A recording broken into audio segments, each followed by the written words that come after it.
Bonjour, je suis Nicolas Sabouret, je suis professeur à l'université Paris-Saclay, qui est l'une des grandes universités françaises située juste au sud de Paris. Mon domaine de recherche, c'est l'intelligence artificielle. Je suis professeur d'informatique. Dans le cadre d'une subvention staff qui est financée par le ministère des Affaires européennes et de l'étranger français, l'Alliance française d'Örebro, en Suède, m'a invité à venir faire une tournée des alliances françaises et des écoles françaises et des associations en lien avec la culture française en Suède. Et donc, j'ai visité 7 villes, dont Stockholm, où on est aujourd'hui, pour parler d'intelligence artificielle et faire de la vulgarisation sur ce que c'est que l'intelligence artificielle. L'intelligence artificielle, c'est quelque chose de très, très large. Et mon domaine de recherche, je travaille sur la simulation du comportement humain.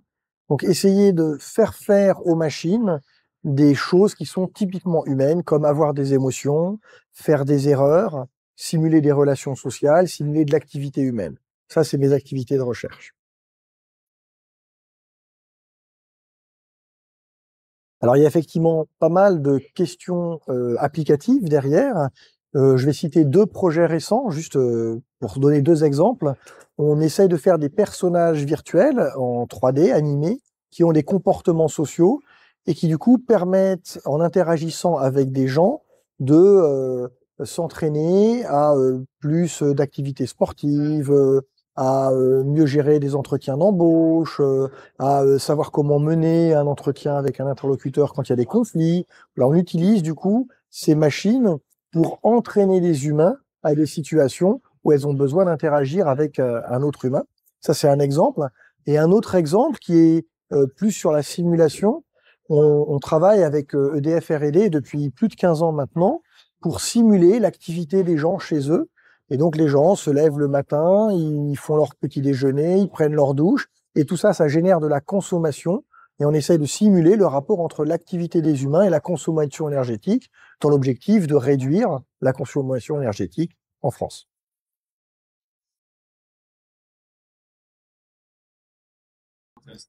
Alors, il y a beaucoup de grands centres de recherche en Suède en informatique. Dans mon activité, je travaille un petit peu avec KTH, avec Örebro, et c'est pour ça que l'Alliance française d'Örebro a pensé d'abord à moi pour parler d'intelligence artificielle, mais aussi avec Umeå, et puis je sais qu'il y a des grosses équipes à Lund qui sont aussi sur ce sujet.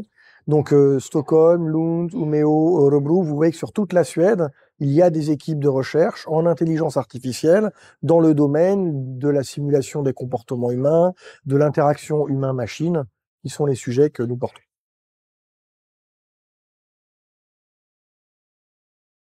Alors l'intelligence artificielle, c'est vraiment un sujet qui fascine beaucoup les gens, dans les deux sens, en bien ou en mal. Les gens sont parfois complètement extatiques en se disant on va sauver le monde avec l'intelligence artificielle, et parfois on entend au contraire des propos très très inquiets. L'intelligence artificielle va nous remplacer, va prendre le pouvoir, ça va être la catastrophe. Et il faut évidemment sortir de cette opposition technophile-technophobe qui ne fait pas de sens. La technologie, elle a effectivement certaines propriétés, mais derrière, il y a des questions sociales, des questions politiques, dont il faut que la société s'empare. Et c'est pour ça que je trouve très important, en tant que chercheur spécialiste du domaine, d'aller expliquer aux gens ce que c'est que l'intelligence artificielle, de les sortir de l'imaginaire, de ces a priori qu'ils ont sur la science, pour leur montrer ce que c'est, ce que ça n'est pas, ce que ça fait et ce que ça ne fait pas, pour ils puissent à leur tour s'en emparer et puis en faire un débat de société.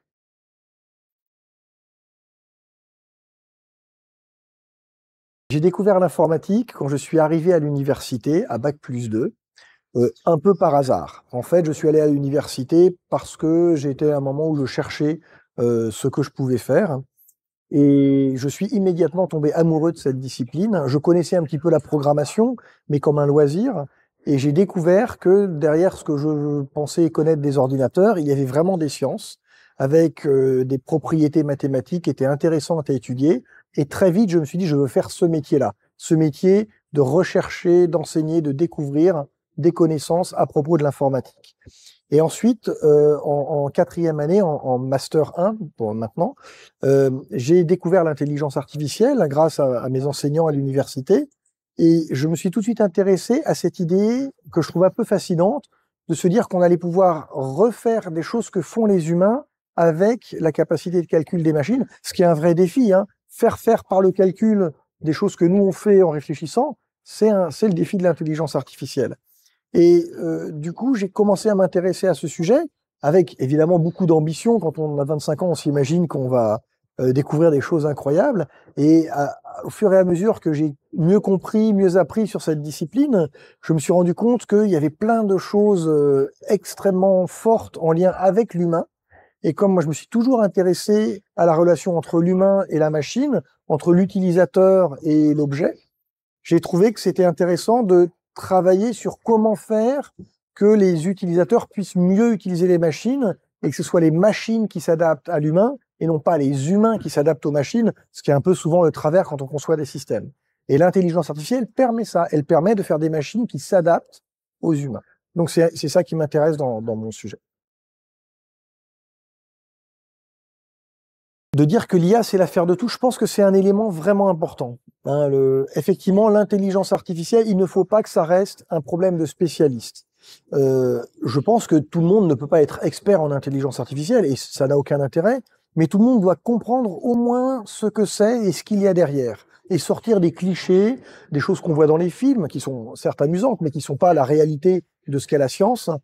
Et connaître la science, comprendre la science sans savoir le faire soi-même, hein, sans être expert, c'est très important parce qu'on vit dans une société qui est technologique, où la science a une place énorme, et je pense qu'il ne faut pas laisser le pouvoir de décision aux scientifiques. Il faut que ce soit les citoyens et les politiques qui s'emparent de ça. Et donc pour ça, il faut qu'ils comprennent ce que c'est. C'est pour ça que la vulgarisation, pour moi, c'est très très important. Et oui, je suis d'accord, c'est la conclusion. L'IA doit être l'affaire de tous.